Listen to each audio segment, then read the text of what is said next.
This is the Night of Champions 17 kung saan ipapakita namin sa inyo ang future world champions who will carry the fight for the Philippines. And this is your main event of the evening. Toyogon, the reigning, defending WBC Asia Silver Super Featherweight Champion, going up against a challenger, a hard-punching Japanese fighter, Ryo Sagawa. And now we will meet our two combatants.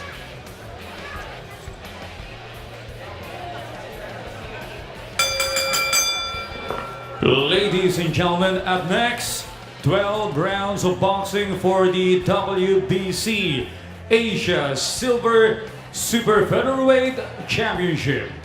Making his way inside the ring, all the way from Tokyo, Japan, the challenger, Ryo Sagawa.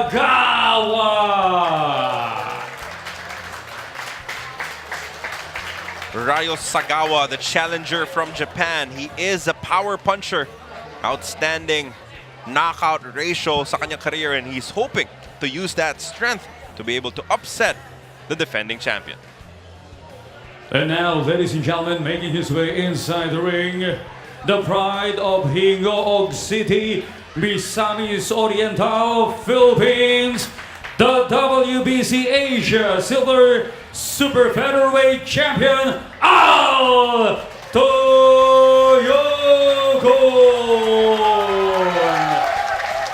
The youngster Toyogon, representing the Philippines, only 21 years of age, already carrying a regional title, the WBC Asia Silver Super Featherweight belt, hoping to defend it on home soil against a hungry Japanese challenger.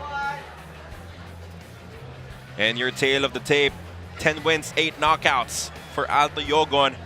6 na talo at 3 tabla sa kabilang banda. Ryo Sagawa with 4 knockouts in his 6 wins against a lone defeat. Both are orthodox fighters. 4 years senior is Ryo Sagawa kontra kay Toyogon. Ladies and gentlemen, from the Flash Grand Ballroom, Elorde Sports Center here at Sucat, Parañaque City, ESPN5 in cooperation with Elorde International Production is proud to present our next championship bout of the evening. This bout is brought to you in cooperation with PAGCOR, sanctioned by the Games and Amusements Board of the Philippines, headed by Chairman Baha Mitra, Commissioners Ed Trinidad and Marma Sanggid, WBC ABCO President Police General Covid Bakdibumi, WBC Supervisor Mr. Ralph Diokno, the 3 judges at ringside, Carlos Costa, Al Llaneta, and Sylvester Abainza, and inside the ring, in charge of the action, referee Virgilio Garcia. And now, ladies and gentlemen, 12 rounds of boxing for the WBC Asia Silver Super Featherweight Championship. Introducing first, fighting out of the blue corner, wearing gray trunks trimmed with green. Official weight, 129 pounds. Professional record, 6 victories, including 4 wins coming by way of knockout with only 1 defeat. Fighting out of Misako Boxing Stable of Tokyo, Japan, the challenger, Ryo Sagawa.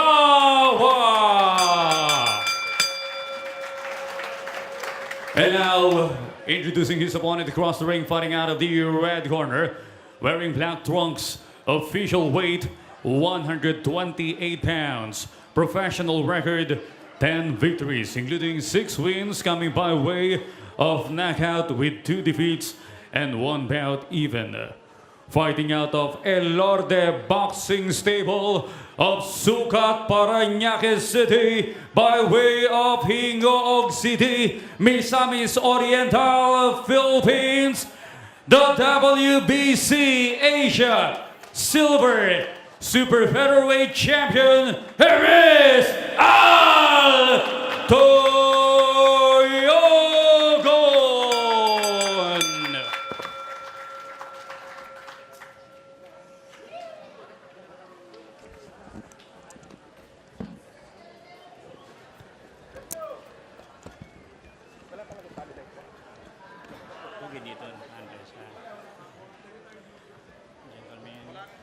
this is a 12 rounds fight for WBC Asia. Okay, good fight and good luck. That's right.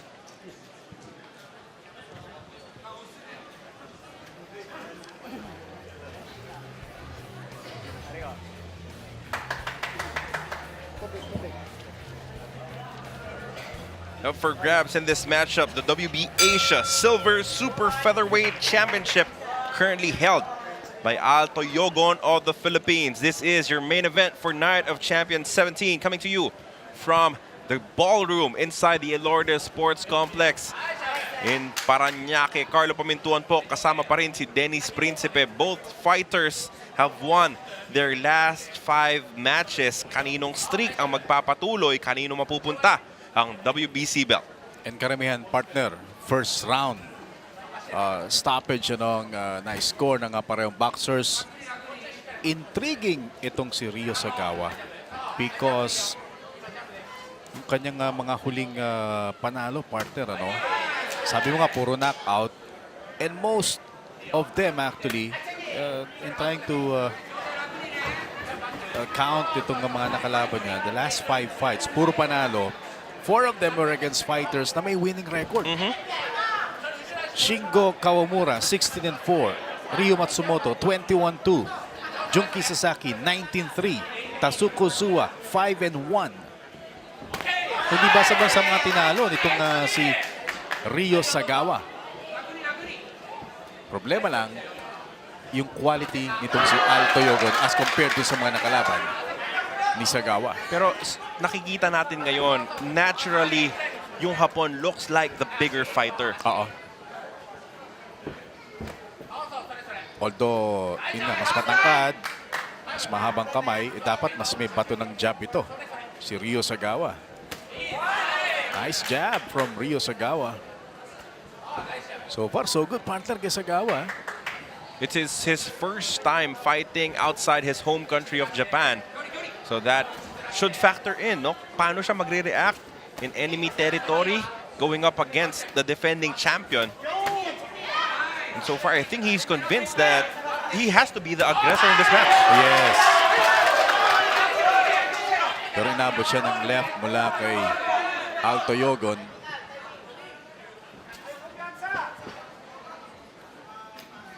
Toyogon, kalmang umpisa lamang, not forcing anything, not taking unnecessary risks against what he knows is a very dangerous challenger.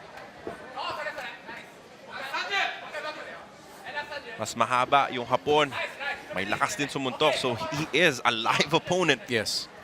Tsaka partner, makikita mo sa mata niya, yung Japanese fighter, parang walang takot. Parang matagal na rito. It's as if it's only him and Toyogon inside this venue. Maganda yung pinapatama niyang suntok, no? After the jab, sinusundan niya ng kanan, paminsan sa katawan, paminsan sa ulo, but it is landing against Toyogon here in round number 1.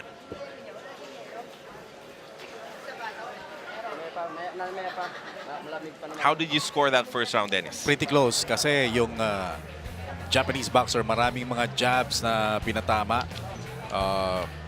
Gusto mag-set up ng kanyang kanan pero hindi makapagpatama. But itong si Toyogon, mas konti man in terms of yung bibilangin natin yung total punches, pero yung kalidad ng mga patama, mas lamang si Toyogon. Nasungkit ni Toyogon yung kanyang WBC Asia Silver Super Featherweight title by defeating Nathan Bolsho back in 2018. It was a 6-round technical knockout victory for Toyogon, and he's trying to defend it today.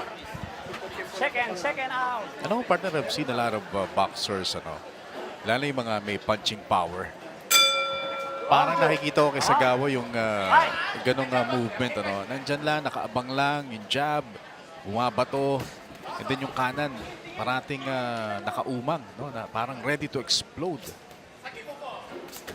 2017 pa, humuling tumikim ng talo itong parehong boksingero natin. And they're hoping to continue their winning streak, especially in this important matchup against each other.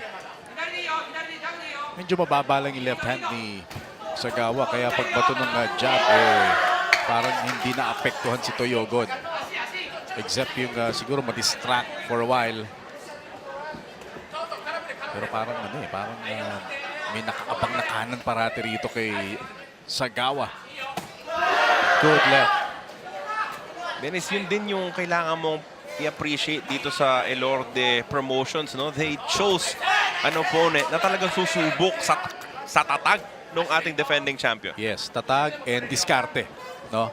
Because as it is right now, maganda yung diskarte ni Toyogon because while tinatamaan siya ng jab, he's able to avoid yung kanan ni Sagawa. Obviously, yung kanyang main hand in terms of punishing an opponent. Kung napapansin natin, Dennis, maganda yung bitaw ng jab ni Toyogon. Yes.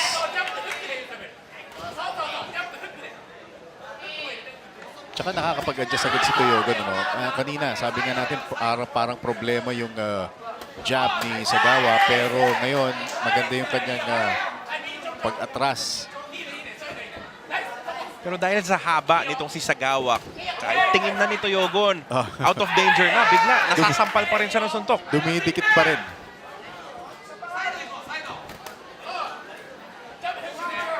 So this is a riddle that Al will have to solve kung paano makapasok sa loob. And then, when he exits, how to stay away from danger against his Japanese challenger. Madiskarte rin itong Japanese boxer partner. Hindi rin basta pasok lang ng pasok. Good right from Sagawa. Baka makatulong sa kanya yun, no, in snatching this second round. Toyogon naghahanap ng paraan para makapasok. Somehow, to cut down that reach disadvantage and scored inside.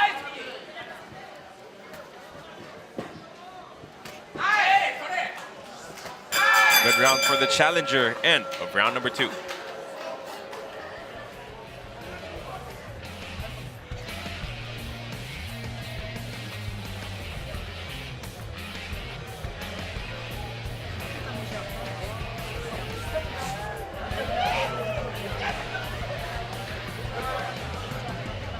Bigyan na pala sa akin.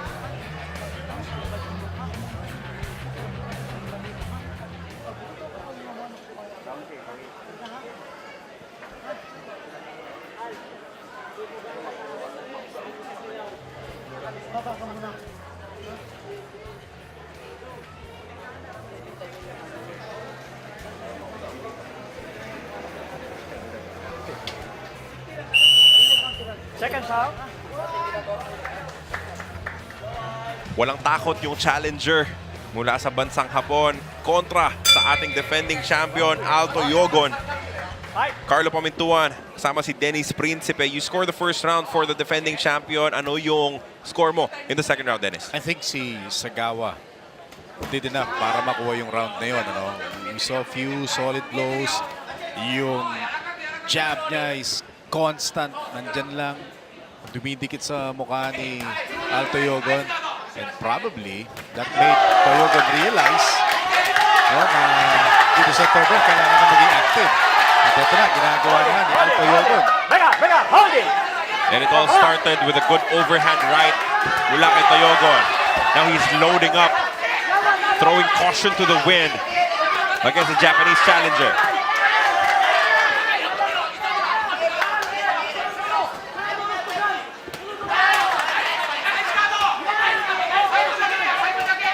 Kita mo na may diin na lahat ng binibitawan ni Toyogon sa round number 3.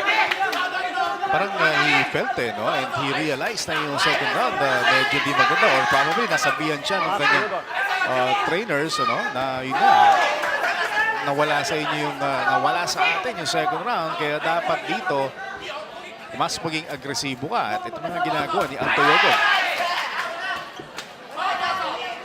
But Sagawa staying in the fight, hindi nagpapa-apekto sa lakas ng tumatama sa kanya.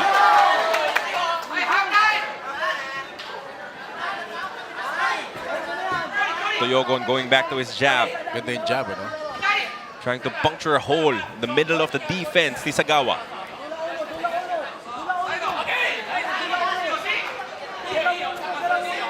Parang binuhos lahat ni Sagawa. Yung sa suntok na yun na sumablay. Good fight so far. May nakikita tayong adjustments, may counter adjustments. Now Toyogon trying to pour it on in round 3.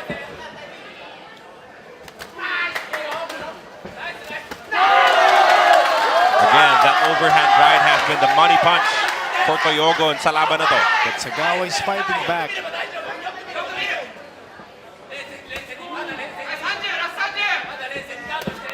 That's right from Ryo Sagawa. Dennis, normally when we see Japanese fighters, alam natin agad na mahirap patumbahin using head punches. Yes. Kailangan yan talagang tinatrabaho mo, no? Katawan, pataas. And yun ang usual na ginagawa, no, sa mga Japanese fighters. But from time to time, ginagawa rin naman ni Toyogon. Especially against an opponent na mas matangkad sa'yo. Yes. So yung torso niya mas mahaba rin, could be a bigger target. Tsaka mas kita mo. Mas kita mo yung katawan. At sabi nga nila, no, sa isang boxer, yung katawan ng nandyan lang, nasa harapan mo lang. Dalawang malinis na overhand right mula kay Toyogon. 4th round coming up next.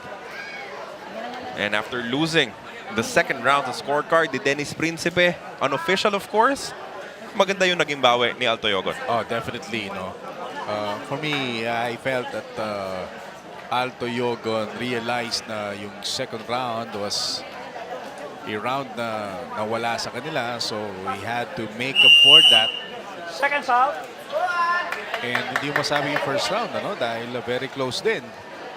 Okay. So it's good na yung round 3 we feel was a clear round for Toyogon, and his cornerman would probably hope na yun na yung start ng magandang momentum sa kanilang boxer, si Toyogon, the defending champion in this fight.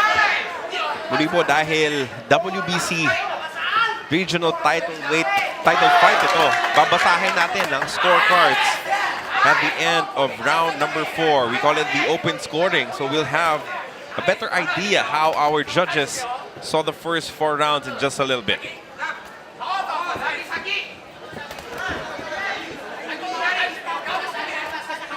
Toyogon trying to get inside. Pero alam ding gamitin nung hapon yung haba niya. Oo. Yun ang nakakabilib dito, no? Meron siyang advantage. He's using that. Hindi man ganun na kalaki on his part, no? Pero at least makikita mo from time to time ginagamit ni Ryo Sagawa. Ang bawin ni Toyogon, he was hit with a clean punch and then he comes up with a 4 or 5 punch combination.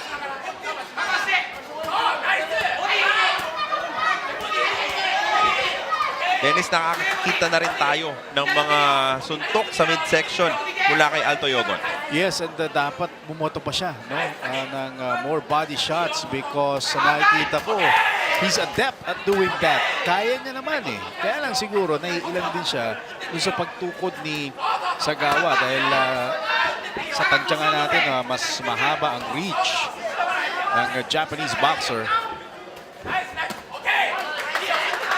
But this is a fight, make no doubt about it.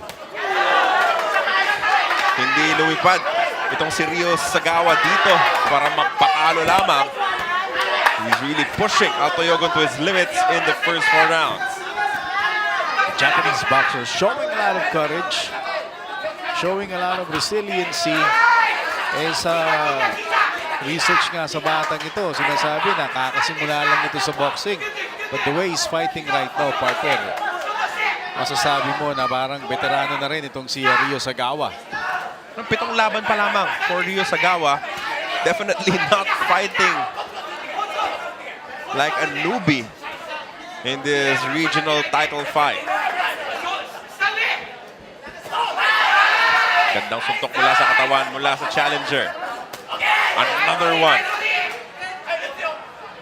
Straight right hand down the middle of the defense nitong si Toyogon.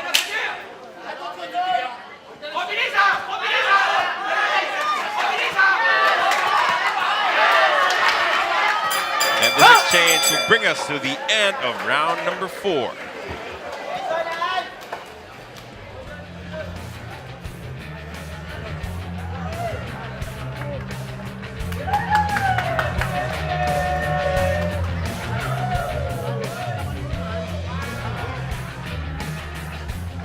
Wrong fight.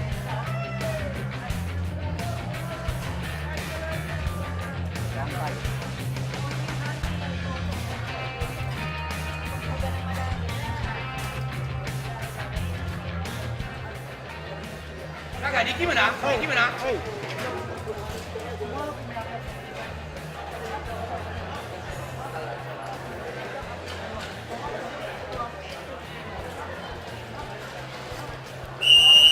Second out. Our promoter, Bebot Elorde, looking Official on. score after round number 4, Judge Miss A. Arlene.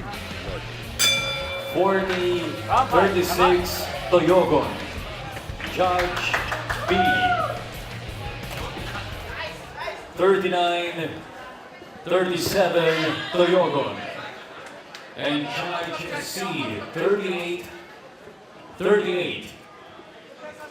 And there you have it, folks. Our official scores. Muli po, those are the judges' scorecards after the first 4 rounds. One has it a shutout, 40-36.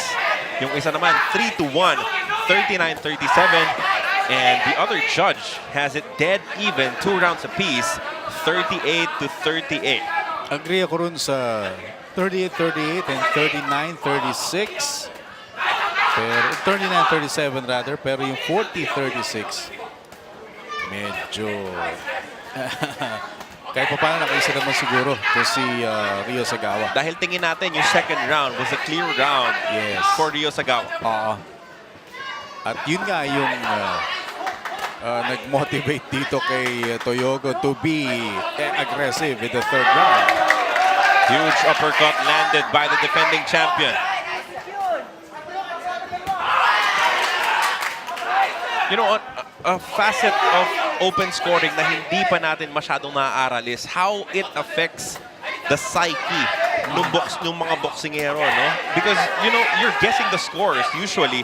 Ngayon naman, alam mo, you're down 4 rounds or you're down 2 rounds dun sa isang card. Ano yung gagawin mo para makaganti? Ayun na nga. Hindi, alam mo, problema rito, Carlo. Alam naman natin na recently meron mga questionable scoring, you know. What if you do that in a championship, in a marquee fight? Tapos alam mong nananalo ka pero pag-announce ng judges, lamang yung kalaban. Diba? So yun ang tanong dun. How will that affect ang isang fighter na pretty obvious sa marami na lamang siya?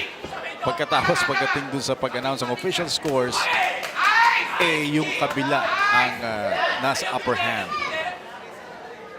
I think you'll agree with me, Dennis, na tingin ko, yung open scoring really favors whoever is ahead. Kasi kaya mong kontrolin eh. Yes. Alam mo kailan pwedeng magpahinga, alam mo kailangan mong dumiin kung kailan. You know, Toyogon has the advantage in 2 of the 3 scorecards. Yes, that is if a fight is scored fairly. No? Maganda yung ganon. It's a huge right hand landed by Rio Sagawa. Kahit pa paano may harang, may depensa mula kay Toyogon. Final seconds of round number 5 in another hotly contested round.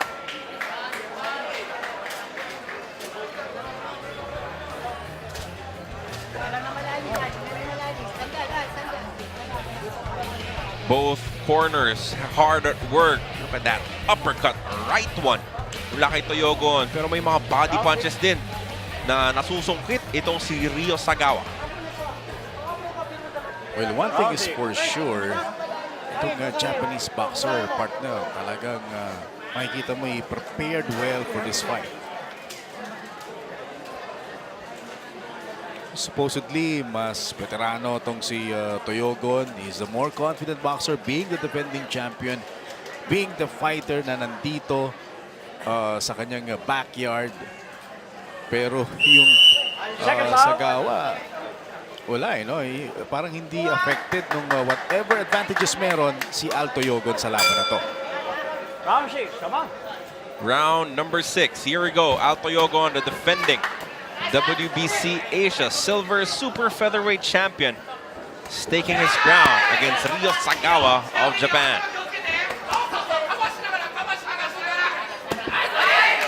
Big uppercut from the Japanese challenger. Ano ang igaganti ni Toyogon? Ngayon naman, in this round, it is Sagawa Yes. who's putting more power sa kanyang mga suntok. You know, Sagawa's performance, overall performance, is making the Japanese contingent dito sa Elorde Ballroom proud, ano, at nakatayo sila lahat, ano, anticipating some excitement coming from their fighter. Kahit na nalalamangan man sa puntos, kalaban si Ryo Sagawa, not minding the score. He's pushing on, moving forward. And fighters exchanging uppercuts. Good overhand combination. Turning out to be a good round for Ryo Sagawa. Al Toyogon backed up here. Parang natatimingan ni Sagawa si Toyogon, partner, Nakuha yung tamang timpla sa ating round 6. Another massive right hand.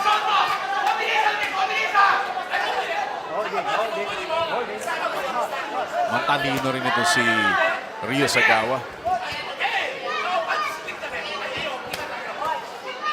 Could be a big round for the Japanese challenger. He's outworking Al Toyogon here in round 6. Tapos nalulubig niya rin, no? Naku-corner niya. At walang nagagawa si Toyogon. Headbutt, no. Headbutt. Come on, come on. Toyogon being warned for headbutts. He was trying to push off with his head para makawala lang. Para makakuha ng konting distansya. But again, balik sa atake si Sagawa.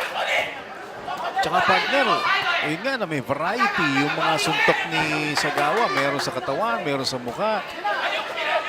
Straight, upper, overhand, may jab. If there's one thing lacking kay Sagawa, siguro konting bilis. The power is definitely there. May combinations. And now he is loading up against Toyogon.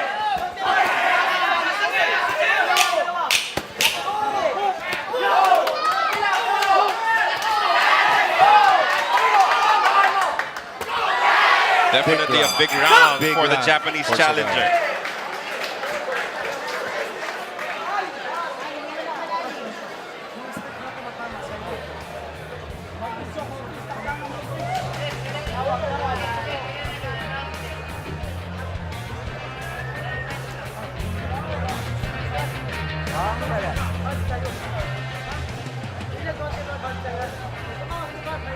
Round 7.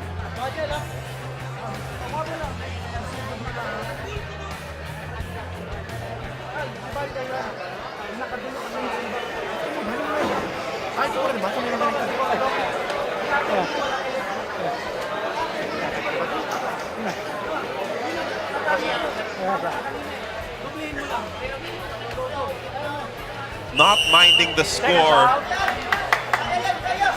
The Japanese challenger pouring it on in round number 6. Kahit na maaga siyang nilamangan ng ating defending champion, maganda yung balik ni Ryo Sagawa in that last round. Want to remember, one of the 3 judges after 4 rounds, tabla. Tama yan. Yung isa, 1 round lang. Meron isa, shut out. Now, it was clear for us both, na nakakuha ni Sagawa yung 6th round. So, most likely, partner, close fight ito sa official scores nating mga judges. At ngayon, siya ulit ang umaatake sa round number 7. Toyogon trying to fight back. Loading up on right hands. Repeated. Again, banking sa kanyang overhand para masaktan itong si Ryo Sagawa. Alam mo, dapat mag-relax muna ng konti si Toyogon. Ang feeling ko rito, is starting to get frustrated. He's been dragged into a bar fight. Oo. Itong challenger. Na gusto naman ni Sagawa.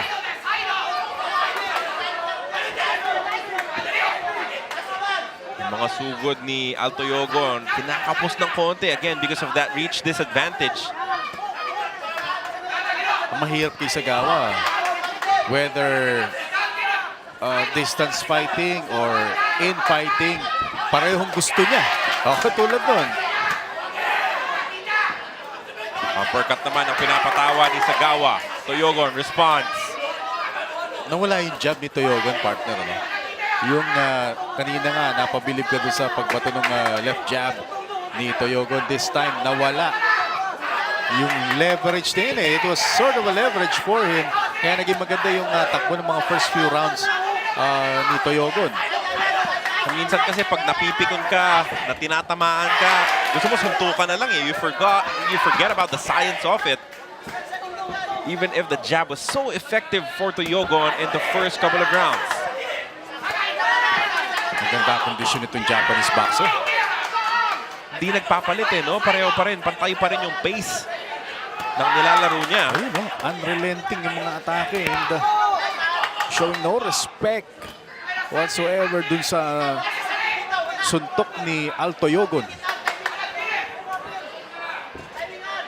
And yung fine form, so to speak, yung mga bato ng suntok na alam mong plinano, hindi yung tipong suntok lang just for the sake of throwing a punch. At Dennis, napapadalas din yung sandal sa lubid ni Toyogon, which is not a great sign. 7 rounds already history sa laban ni Toyogon at Sagawa. These are the highlights from that last round. Doon kita natin, good right coming from Ryo Sagawa and the Japanese boxer showing to us na baliwala yung kung meron mang supposed home court advantage si Toyogon, although we still have 5 more rounds to go. A lot of boxing left and yun nga, considering yung narinig natin kanina na official scoring, this could be a close fight right now.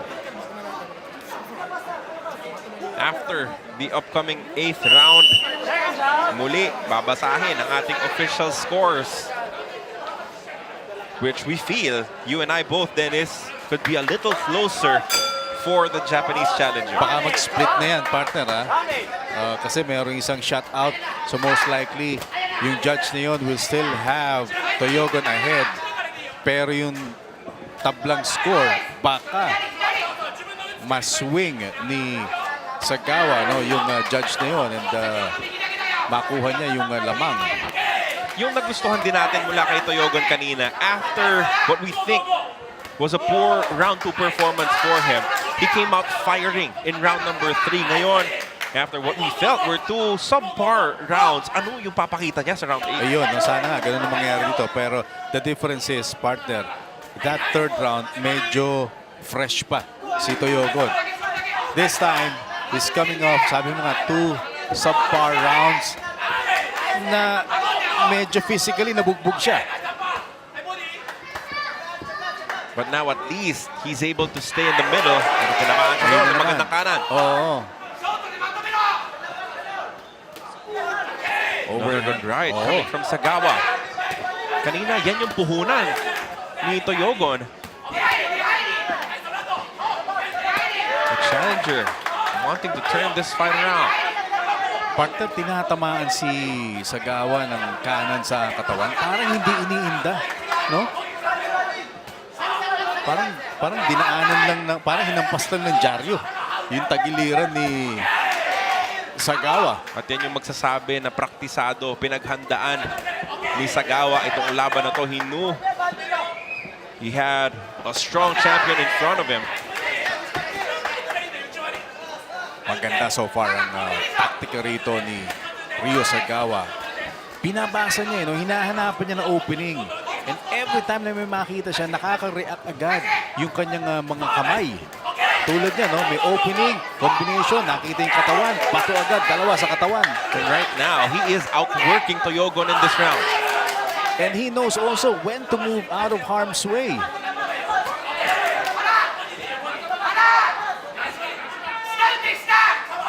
Tactically, ano yung adjustment dapat mula kay Toyogon? Hirap ito, partner, kasi alam mo, itong si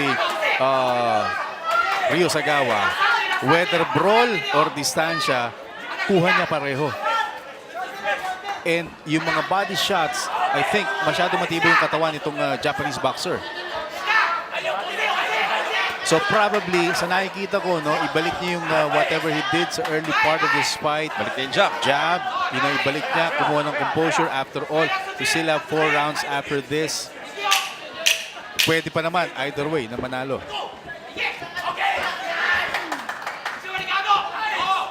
Sagawa doing very, very well in the last couple of rounds. End of round number 8.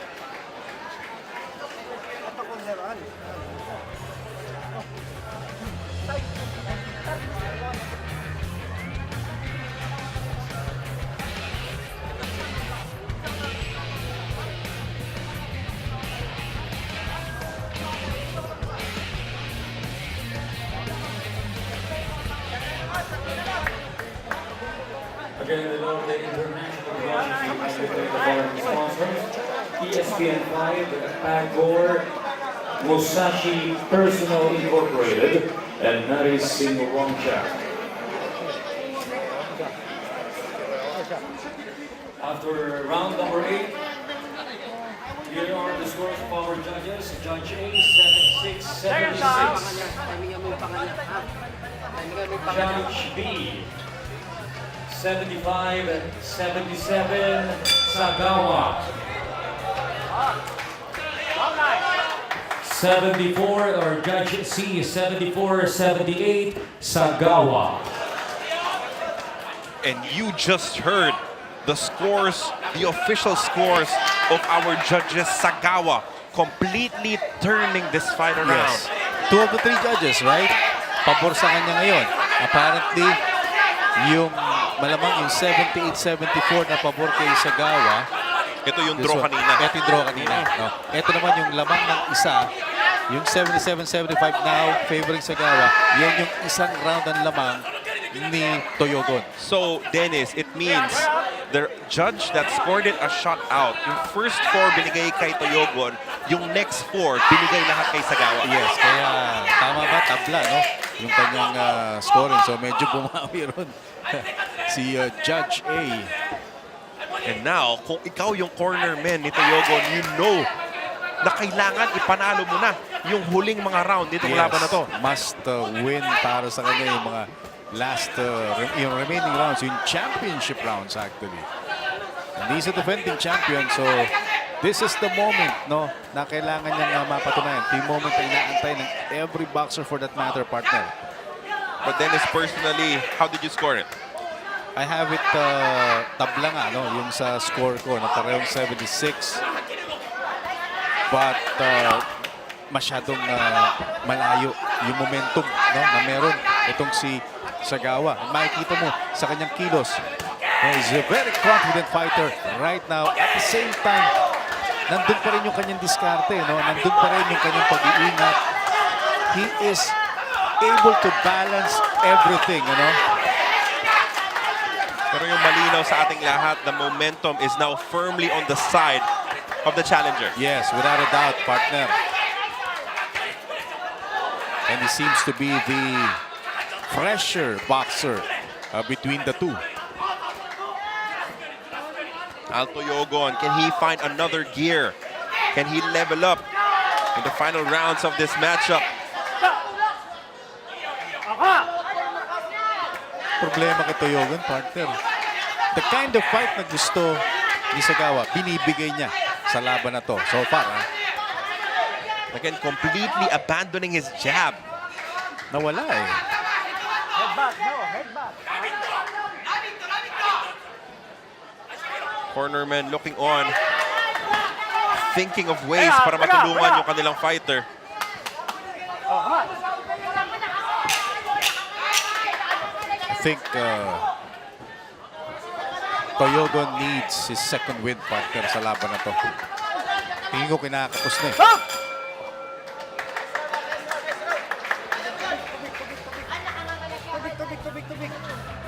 Tougher round to score, hindi malinaw na nasungkit ni Ryo Sagawa. But still, you can make that case because he worked harder in that round. Yes. Oo, at makikita mo naman na between the two, no, mas hinahapo na itong si Toyogon. At ang dami nang nagbibigay ng advice sa corner ni Toyogon, partner. Yung mahirap din dyan kung kanino boses yung mangingibabaw, kung sino yung talagang pakikinggan nitong si Toyogon in this situation. Whereas yung kabila, isa lang yung pinakikinggan. So apparently effective, ano? Yung anuman yung Second out. payo ng trainer ni Ryo Sagawa.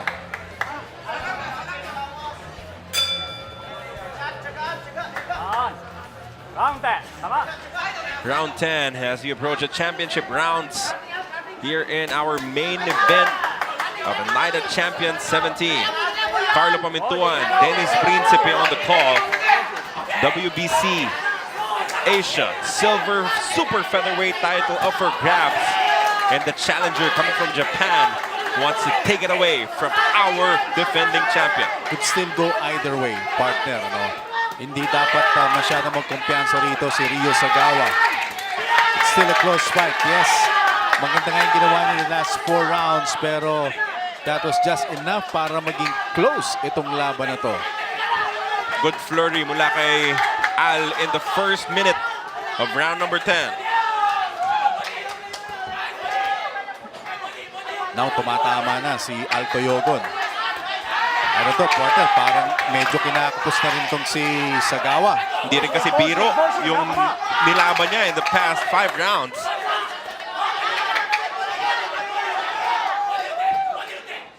But Toyogon, make no mistake about it, kailangan maipanalo niya at least 2 of the last 3 rounds. Yes.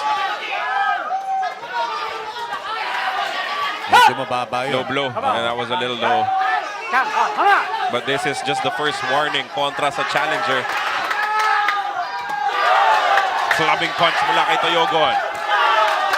Again, going back to that right hand. Pero nakikita mo no? Clear pa rin yung mata nitong si Ryo Sagawa. Yes, oo. Other fighters, after a punch like that, will be glassy-eyed. Sa kanya wala. Hindi niya iniinda. He's very much aware of whatever is happening in front of him, of his surroundings. Talagang nandun pa rin yung focus ni Ryo Sagawa. Much better round for Toyogon. Pero hindi bibigay basta-basta yung kanyang kalaban. Pero one solid punch could alter kung anumang lamang meron dito si That's true. Toyogon. Muli po ang ating scorecards at the end of round 8. 7-6, 7-6. Tapos isang 7-7, 7-5 and 78-74, both in favor of Ryo Sagawa.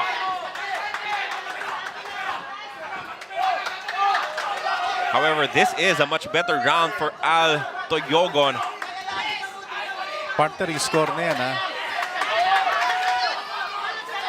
Even if Toyogon gets this round, I think all Sagawa needs is to win one more round. But depende rin kasi how the judges scored round number 9. Oo. Stop! And that is the end of round 10.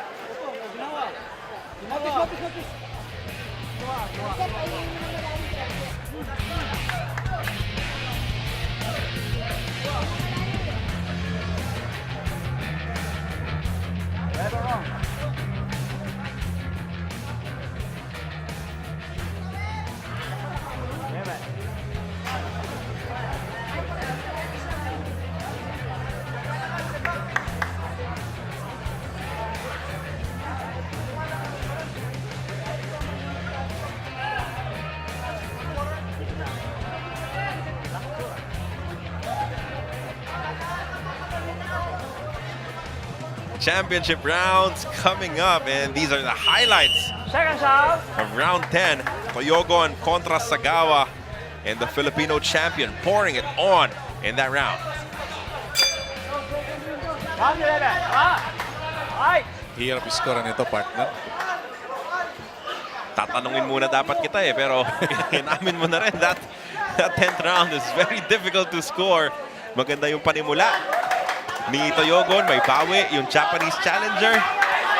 And then they exchange until the tail end of it. I'll give that last round kay Toyogon, which makes it draw para sa akin after 10 rounds. 5 apiece for Dennis Principe.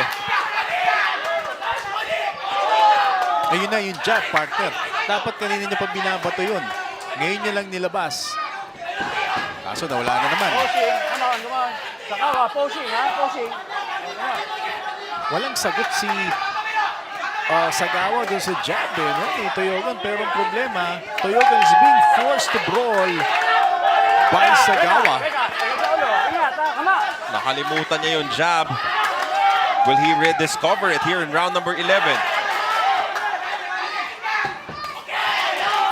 But right now, maganda na naman yung simula sa round ng Japanese challenger na si Sagawa. Nice shot mula kay Sagawa. Vega, Vega. Pakita mo yung conditioning to si Ryo Sagawa. Also at this stage, Dennis, sa pagkadikit na rin ng ating mga scores, a knockdown will turn this fight around. Doon na magkakatalo. Both fighters have proven na kaya nilang saktan ang isa't isa. They've also proven na kaya nilang tanggapin yung pinakamalalakas na suntok ng kanilang mga kalaban. As both of them have been able to stay upright. Makikita mo yung impressive stamina ni Ryo Sagawa, Carlo. Every time na bumitaw siya, pagbalik ng kamay nakababa, akit agad, nakataas agad eh. Yan, katulad niya, no? Oh. Vega, Vega, Vega. Maganda yung pag-iwas ni Toyogon from that powerful right straight. And again, Sagawa going back to work. Hindi nagpapahinga. Pressing on, throwing punches, landing that uppercut to the body.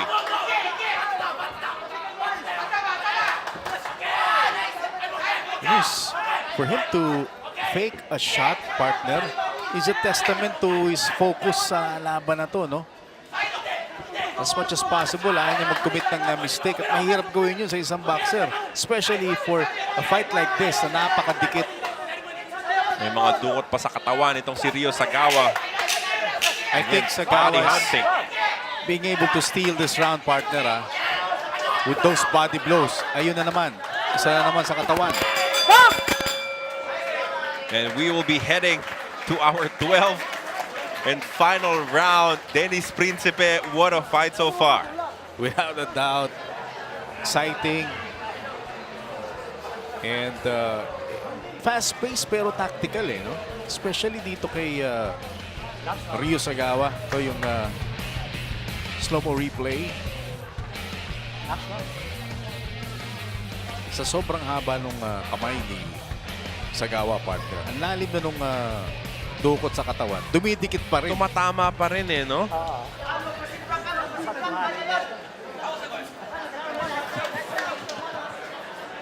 Sino kaya yan?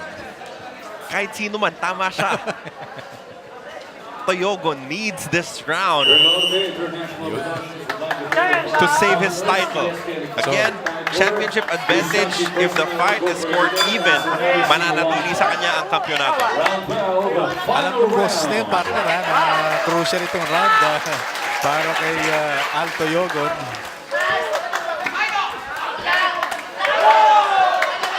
And you have to believe that both fighters will pour it on. Yes. The fight is on the line.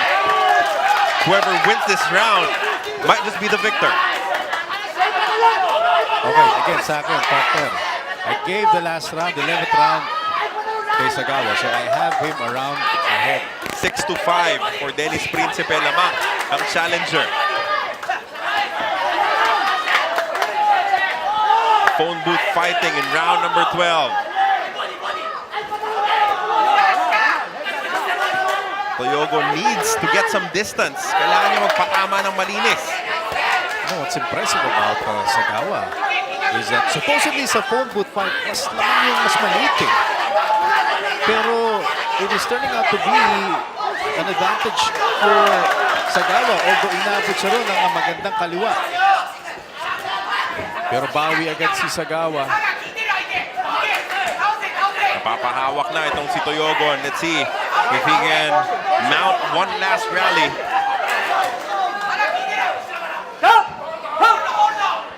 Sagawa, posing ha. Kama. 1 minute and 30 seconds remaining in this matchup.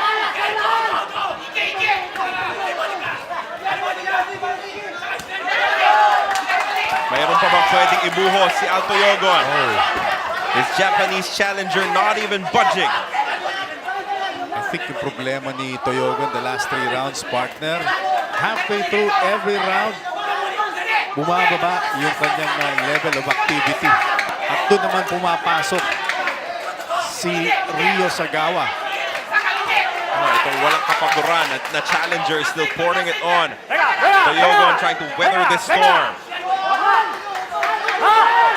50 seconds. Title on the line. Parang baterya itong si Sagawa, partner. He keeps going and going.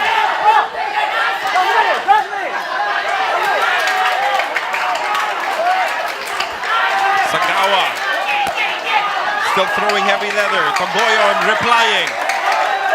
30 seconds left in this matchup. Nahulog na yung mouthpiece ni Sagawa. But our referee letting them fight on. Oh, good shot from Sagawa.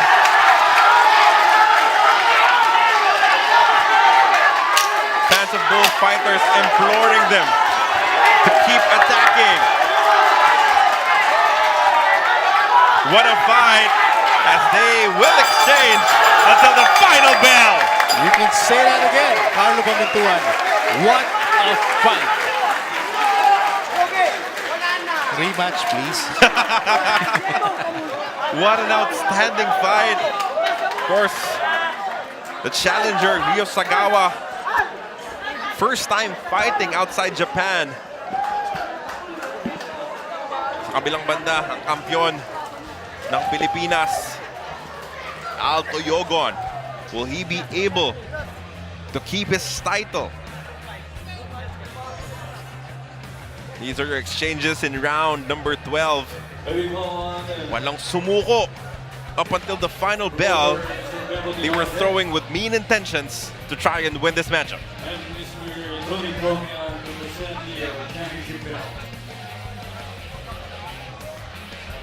Interesting yung last round din kung paano yung score ng ating mga judges. Of course, the proud promoter, Bebot Elorde. With what has been a very impressive fight card, Dennis Principe. In its entirety, partner, talaga namang top-notch ang ating boxing card today. Great matchmaking as well. And now, only one result has yet to be delivered. WBC Asia Silver Super Featherweight title.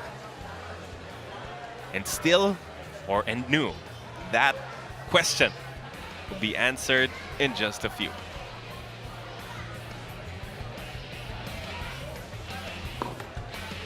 Of course, our officials from the Games and Amusements Board still tallying the results. Toyogon was up after the first 4 rounds.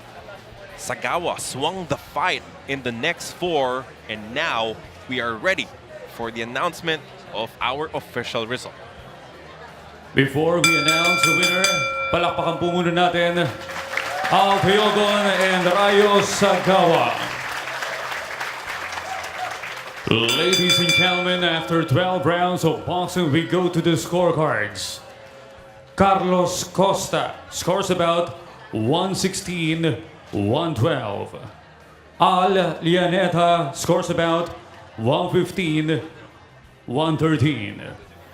And Sylvester Abainsa scores about 117, 111. All for the winner by unanimous decision.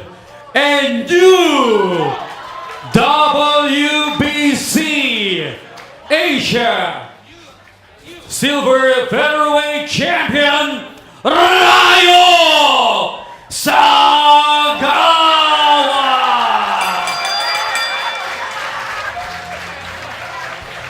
A deserving victor, Ryo Sagawa takes the title away from Toyogon. Your scores Again, palakpakan po natin ang 117, former 111, champion 116, from the 112, and Philippines, 115, 113. What a performance coming from this challenger from Japan, taking the title away.